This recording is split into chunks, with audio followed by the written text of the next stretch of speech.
Welcome. I am your host, Ramonda Jan, the founder of Women Thrive Media, visibility expert, and inspirational speaker. I founded this global community for women so every woman who is starting or running a business can feel like she has found a place to belong. So every woman is empowered to use her voice and share her message with the world. Welcome to today's podcast episode for Women Thrive. I'm so excited to have you all here for another episode with our special guest, Sarah Needham. Hello, Sarah. How are you today? Yes, good, thank you. It's nice to be here. It's always nice to see your smiley face. Thank you so much. Well, to all of you listeners today, today's topic is about leadership, why leadership is broken today, and why this creates an opportunity for you. So we are joined by our amazing guest, Sarah Needham, who is a new leadership coach and the voice for transforming businesses to create a more sustainable future for life on Earth. She believes that the business that will transform the corporate landscape in the next 10 years and put inclusive leadership at the heart of innovative solutions. She believes that the world needs to see a new form of leadership, and this plays into the hands of women. The future is female. Sarah, welcome. I'm so excited to have this conversation with you today because I think this topic in itself is so imperative right now. Yeah, it's something that's really calling me at the minute is the fact that so many people are struggling with what we're seeing in the world around us. And I think, like you've said before, we've almost lost the trust in leadership or the belief that anything's going to change. And I truly believe that we can. This is kind of our calling. This is our reason to step up and make our voices heard and take a stand for something different. Yeah, and I've seen through observation that during difficult times, during world chaos, and that we've seen in the last few years, it has really been the women who really stood up and carried us through and had the courage and bravery to stand up. I know we're going to get into the topic into much, much more detail, but I want for our audience to get to know you. Who is Sarah and what has been your journey of getting here where you are today? So I've got so many different roles in life. I am a mother of two adopted girls. I'm a wife. I live in Germany, but I'm obviously British, as you can probably hear from my accent. And I spent 17 years myself in industry. So I went through my education, I got my degree, and then I ended up in Rolls-Royce, not because I loved the product, but because it was easy at the time. And then I realized 17 years later, I was still there, but I still didn't love the product. And actually, it was causing a lot of stress for myself to be in a place where I didn't feel like I could live my values, but also I didn't associate myself really with the product. Sustainability is really important for me. And obviously I was dealing with jet engines. So there was something that had always been, since my children had been given to us, that had been kind of feeling uncomfortable. And I talked about it with my husband a number of times, and I had all the excuses in the book why I shouldn't change, and that I should be lucky that I've got as far as I did in my career. And most people would love to have the kind of role or the job title that I had, and I had a stable income. I had the trust of everyone up to the CEO within Rolls-Royce Deutschland, and I felt like I should be grateful for where I got to. But ultimately, what that me feeling like I should be grateful led to was me going through burnout. And whilst I was off with burnout, my mother passed away from dementia. That was a part of obviously what led to the burnout, was dealing with her dementia in another country and two young kids, a husband traveling a lot, and a high profile job in a very male dominated world.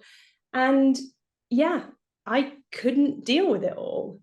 And I kind of remember sitting in the doctor's office and saying, but I've always just been able to carry on. And this woman looked at me, and a very German response was, aber vielleicht geht das nicht mehr. Very like, perhaps that just doesn't work anymore. And I'm thinking, well, how could you say this to me? It's always worked. But just after that, and that kind of processing of how did I end up here was, really difficult to stomach. I shut myself off from my friends for the first couple of months. I didn't want to see people. I was really on my own. And then when my mum passed away, kind of about 3 months later, it was that moment where I really started to wake up, to take responsibility, to actually recognize I have a choice. I don't need to be here. And actually, if I'm unhappy, I have as a role model for my children, I need to show them, I want to show them something different.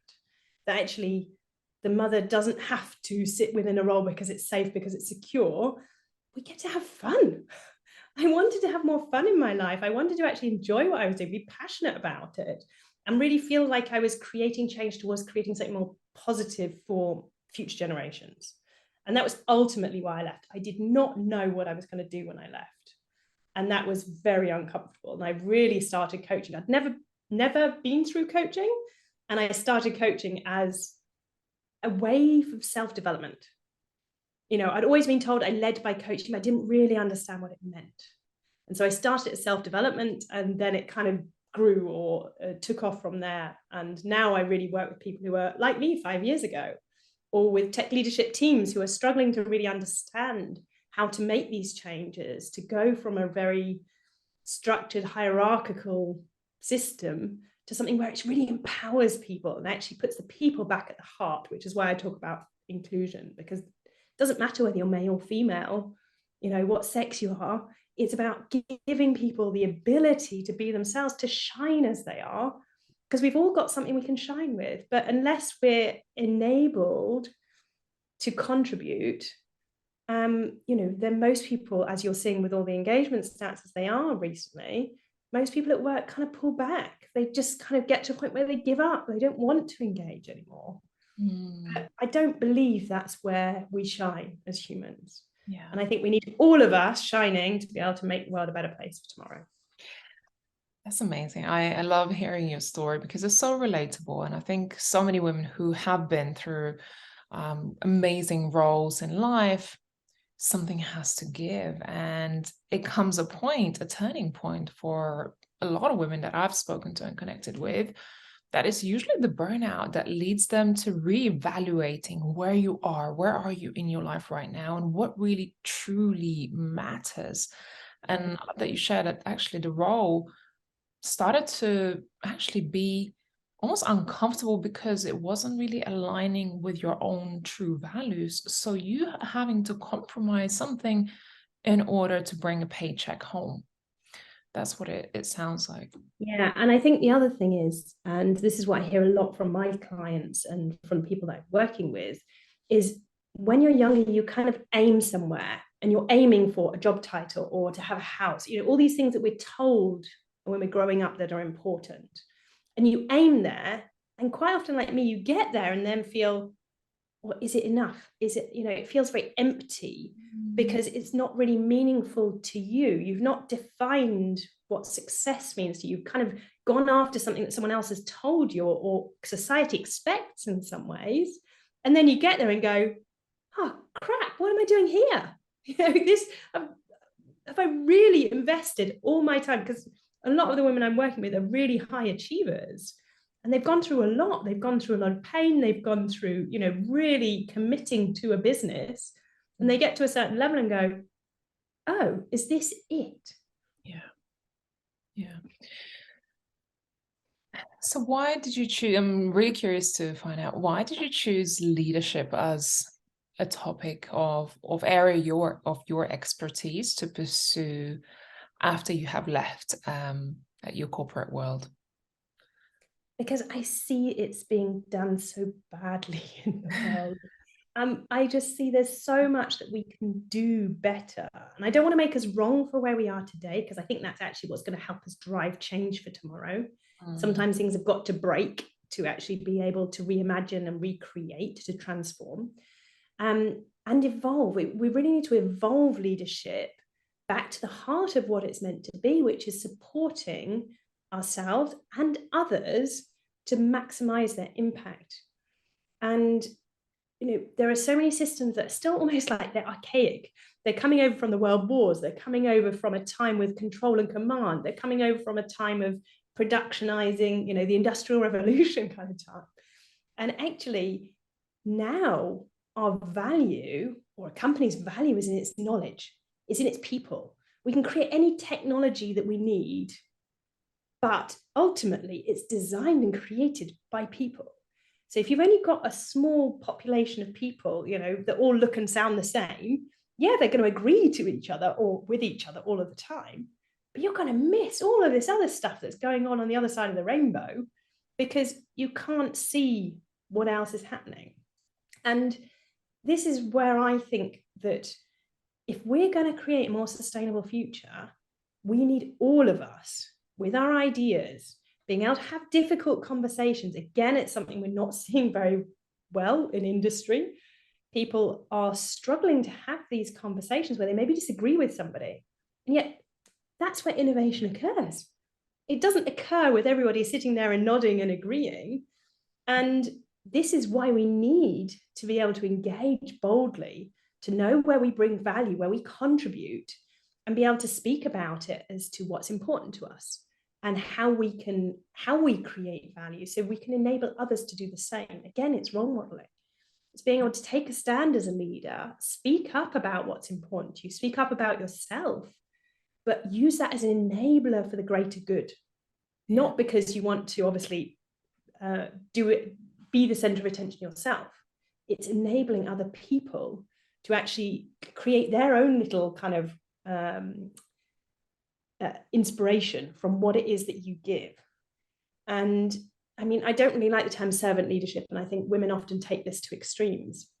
But the whole concept of leadership is leading people, supporting people. It's not about the leader.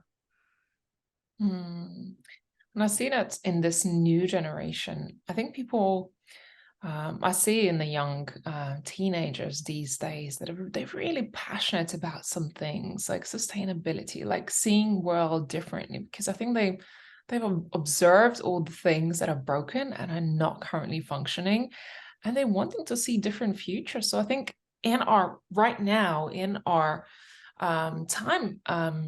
lifetime, I guess this is our opportunity to make a difference, right? So what do you think is broken right now, and how can we play a bigger role in making a change and not waiting for the next generation or the next generation to make a change, because really it's down to us to make a difference. Right, we're in the position now that we can help leverage those younger people who have got the energy, who are passionate, and also to re-engage ourselves. At what point do we all retire at like 30 because we're bored, we're done with our jobs? Actually, we want people of all age groups. And actually, this is another part of diversity, is getting these discussions between the younger generations and the older generations and actually creating some inspiration there.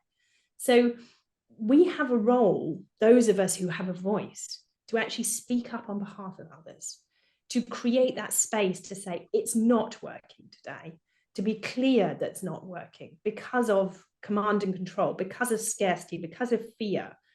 And these aren't things that actually support people to grow. They're the things that actually, they put people under pressure. They make people feel like they're not enough, whether it's they don't have enough time, or whether it's, they're not good enough, or they won't speak up. All of those things are holding people back. And it's like we need to find ways to release the lid on everybody so everyone can really contribute. And this means getting really focused on our people. Yeah. And it doesn't mean, seeing all the other stuff that we're seeing in not only in industry, but in politics, that are trying, or feels like it's trying to hold people down. And I think this is where we as women have got an amazing opportunity, because we can create something bigger. We can support each other. We can champion each other. These are all things where we can co-create and show different leadership. A leadership that's not driven by competition. It's not driven by us wanting to be at the top, but actually to elevate everybody. And quite often when we are talking about equality, people say, oh, well, you're going to take a piece of my pie, or my size of the pie is going to get smaller. It's like, no, we want to make the pie bigger for everybody.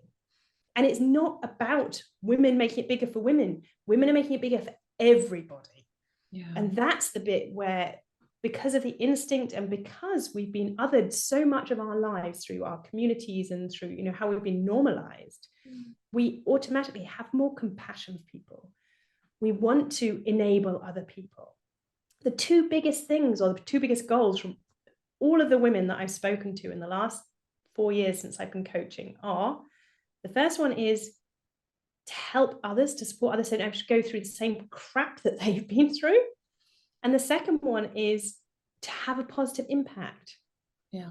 So if you're looking for new leaders coming through, you're looking for people who want to have, create a world which is kinder, fairer, and more supportive, then don't you want people who've got those two goals in mind? I certainly do.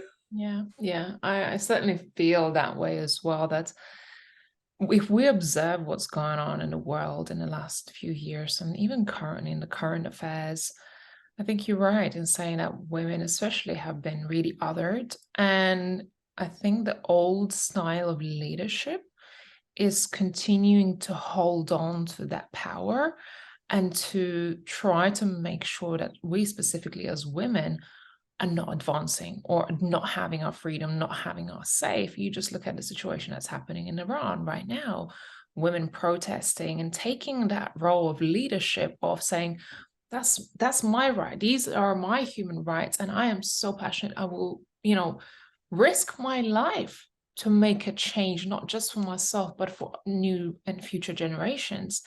And I feel where it's really broken, that the old leadership style and I guess the mindset of old leaders not wanting to let go, being scared of that change. But I think particularly women have been driving that change for a better good of majority, not for minority, which seems like the old leadership is what it's about.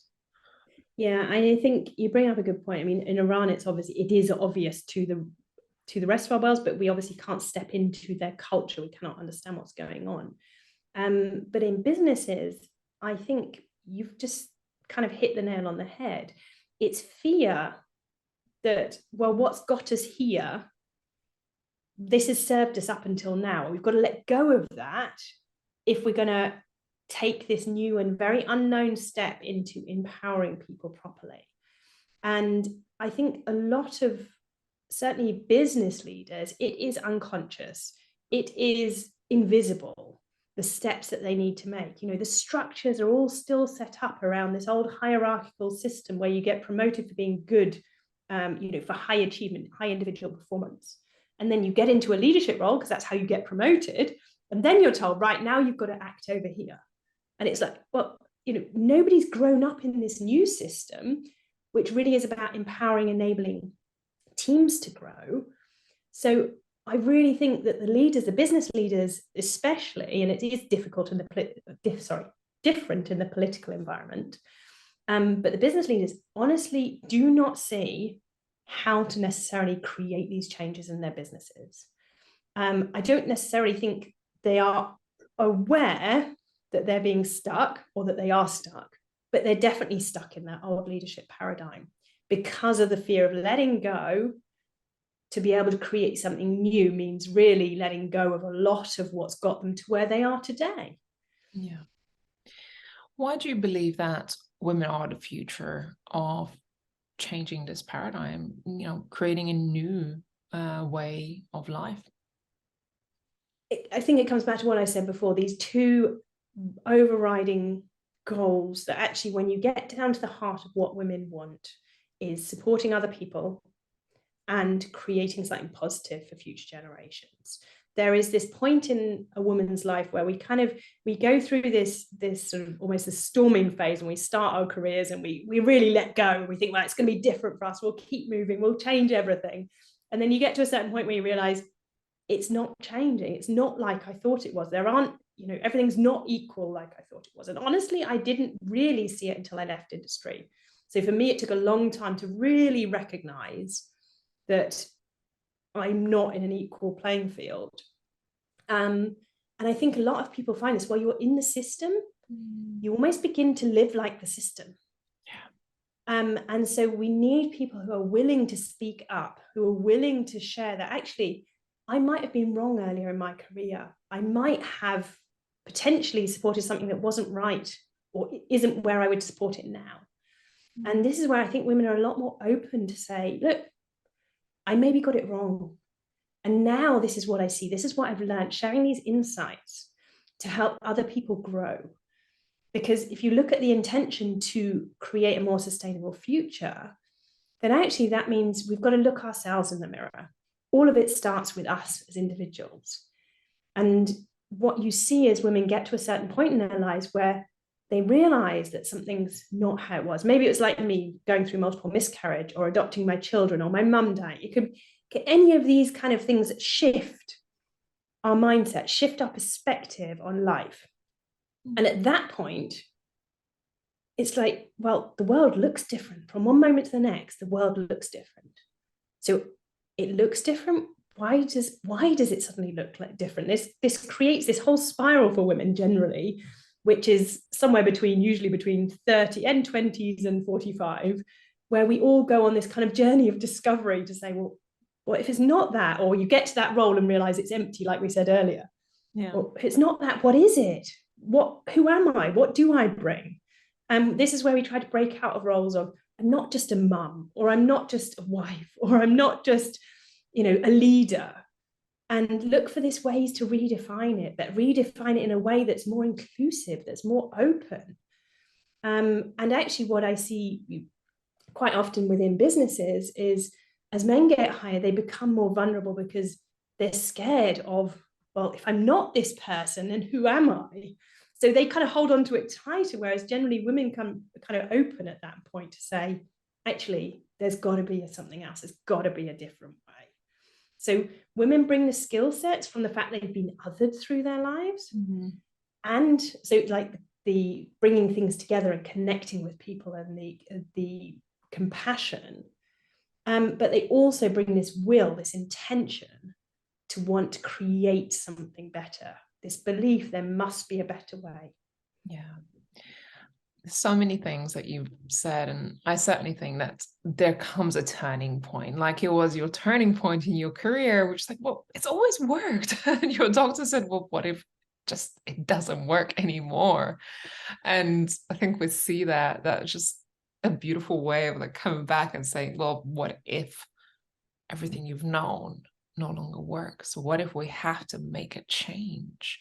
And that comes on a global scale, on a national scale, and also perhaps individual scale of where we are within ourselves. What role do we play in a society as individuals? So if someone listening to this and thinking, well, I'm not in a leadership position, I don't play any role in a leadership position, how can I be change of this new paradigm? How can I make a difference? If someone is having that question right now, what would you say to them? I would say go away and do some reflection. Really, what is important to you? And it doesn't have to be something big. When people are talking about purpose, they often think this huge goal that they need to go after.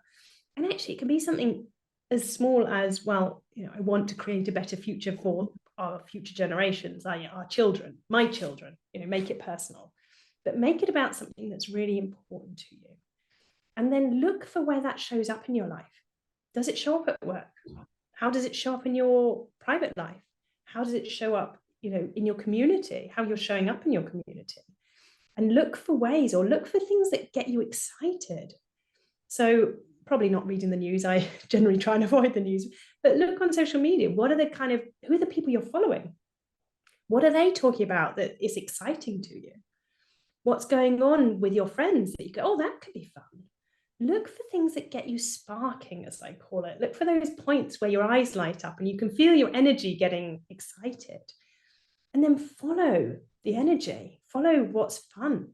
And if you've got a way to bring that into your work, this is where you see so many women doing additional tasks at work, such as they're running women's groups, or they're running the diversity and inclusion part, but on the side of their jobs. But look for ways to tweak what you're doing. Because you might not have leader in your title, that doesn't mean you're not a leader. Because if you're passionate about something, if you're trying to drive something, people automatically get attracted to you for your energy. They want to be involved. When somebody comes in and does an inspirational talk, people are attracted to that person. And it's the same when you take a real stand for something in the business. A lot of the people I work with, they're almost scared to take a stand for something because they're worried about being othered again, about being, rejected. And actually what they find when they do take a stand for something usually is people are A, surprised, but B, they get a lot of respect for it. If you can create that space in a business where you can let lots of different ideas come in, you can be curious enough to open a space for people to share where they haven't been able to share before, then you have an invaluable skill that the business needs.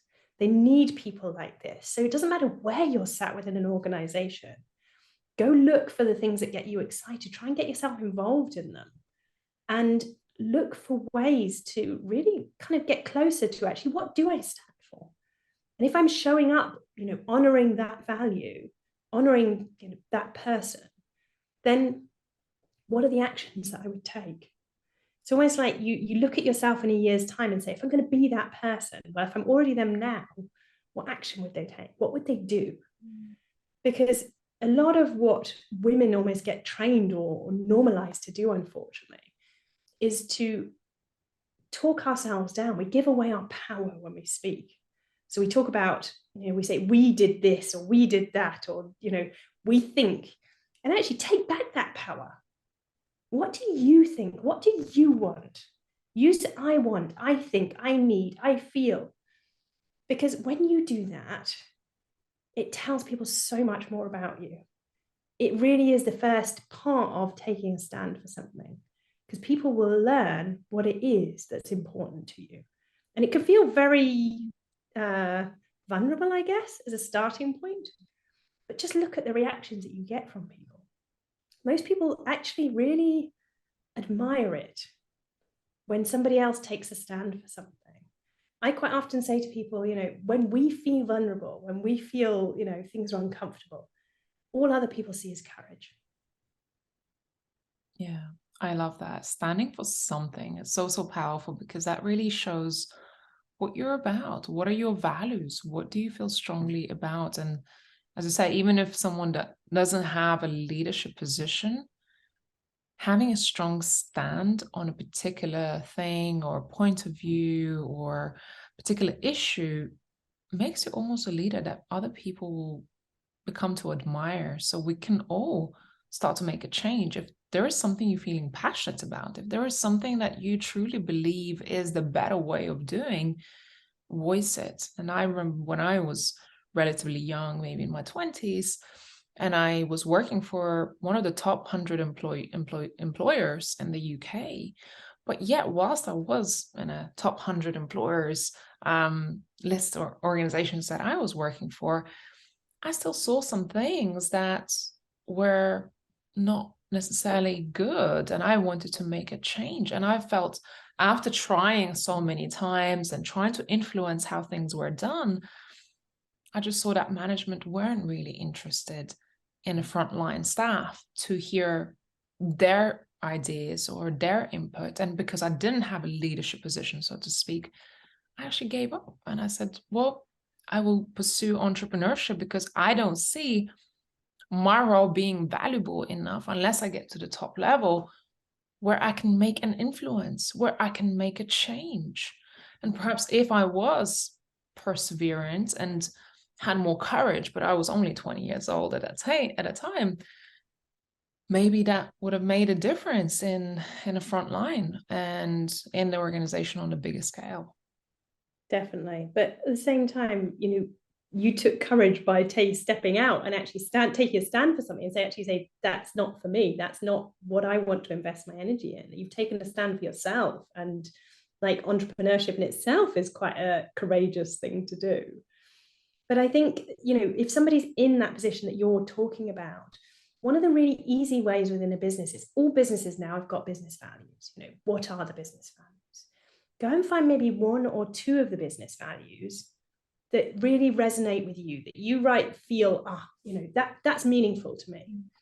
And then if you see it not being honored, use the wording of the value to say, I feel like we're not honoring this value in me. Because it's then not about you telling someone they've done something wrong. It's actually, if we're going to honor the business values, which we've all agreed to, they're all here, then how would we show up differently? How are we creating value for the business in what we're doing right now?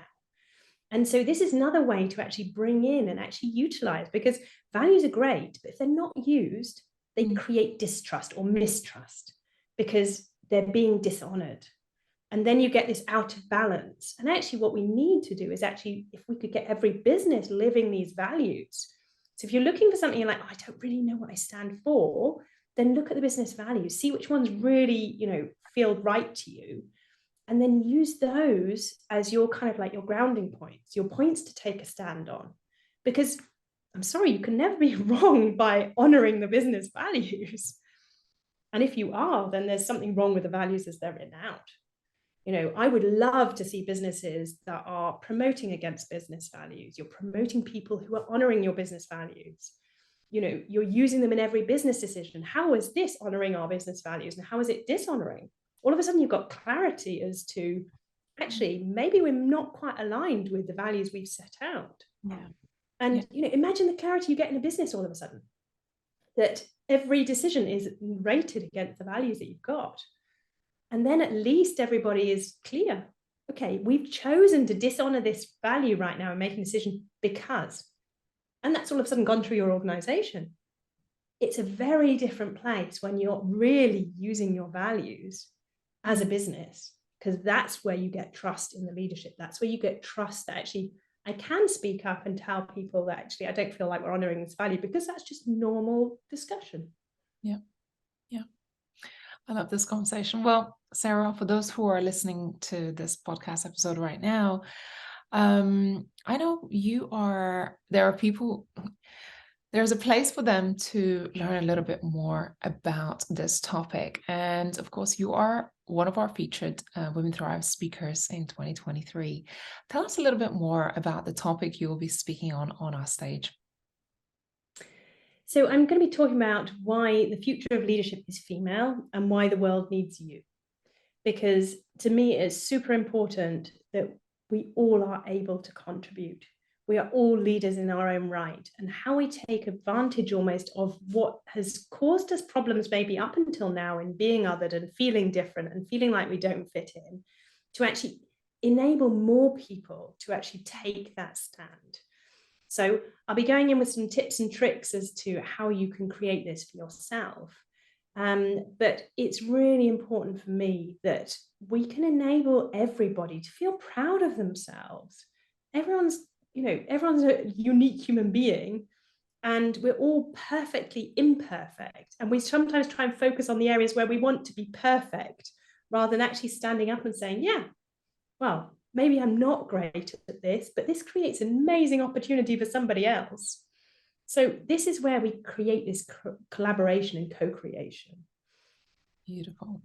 Well, for those of you who have not yet saved your ticket for the upcoming Women Thrive Summit, which is our annual Global Women Thrive event to empower women to rise and thrive, not only in business, but also in their personal lives. And this topic is amazing in terms of your own self-leadership and how can you play a bigger role in today's society, in your organization, in your own business, in your own leadership position. So I'm very excited to have Sarah on our stage, as well as many other women who will be covering topics from personal development to energy work, to marketing, visibility, leadership, authority building, and so many, many other amazing things. So Sarah, thank you for today. If someone wanted to get in touch with you directly before the event, how can they do that? The best way is to reach me on LinkedIn, connect with me, send me a direct message. And if you're struggling, but you don't maybe know why you're struggling at work, then we'll drop in the career health check to help you. It'll give you some ideas as to maybe the different areas which maybe aren't obvious to you, where you can go and have a look at, to actually release that opportunity to see something new about making maybe just a small change that can actually make a massive difference in how you feel and how you're able to live your life. Beautiful. Well, thank you so much for this conversation. And to all of you listening to this episode right now, thank you for your time. And if you have enjoyed this episode, please leave us a review, share this episode with your own audience. And we're very excited to seeing you at the Women Thrive Summit happening in March. So save your seat for between the 20th and 24th of March, our annual global event for women empowerment called Women Thrive Summit. We look forward to seeing you there. And for now, thank you so much, Sarah. It was a pleasure speaking to you today. Take care. Thanks so much. Take care for now.